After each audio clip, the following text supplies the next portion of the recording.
Christoph Birkholz. I'm co-founder of Impact Hub, sort of co-founder and co-lead of Kickstart Accelerator, a big B2B technology program. Co-founder of Yova, a fintech startup. So in the last 10 years, I've been building companies and initiatives in Switzerland.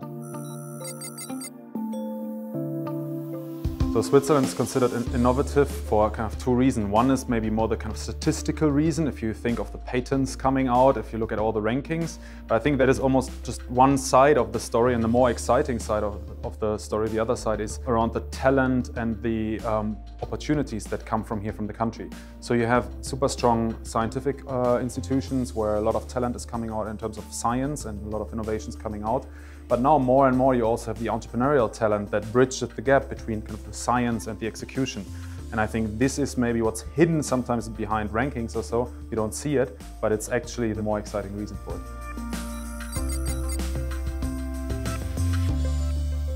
For me, the future of Swiss ICT is truly around the deep technologies, so the technologies that are more science and engineering based, as opposed to kind of the digital technologies, right? The apps or online business model. I think Switzerland is particularly strong on the deep technologies, machine learning, robotics, nanotech.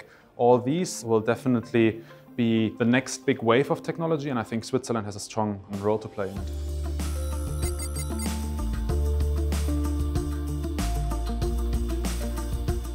The next big hot global thing is multiple industry, I think. One is definitely cybersecurity. We will hear more and more about the security of data and information systems and so on. I mean, this is going to affect all of us, but there's also in the mobility sector, if you think of autonomous vehicles, there's certainly the financial industry, which is the next one to be disrupted from the digital transformation. So I think there are a few, and they're actually connected. That's the interesting thing, right? You cannot really separate industry by industry anymore.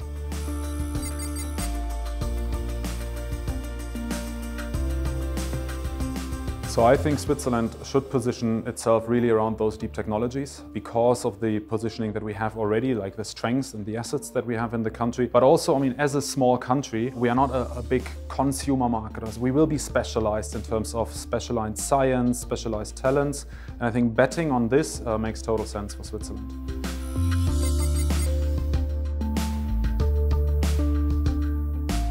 To be successful globally as a startup in Switzerland, or for any initiative coming from Switzerland, is, I think, first the mindset of being able to build global companies or global solutions, right? I mean, sometimes we look like, let's go abroad, let's tackle the German market or maybe Europe. Why don't we go and build global companies and have the headquarters still in Switzerland? I think that's a mindset shift. The possibilities are there.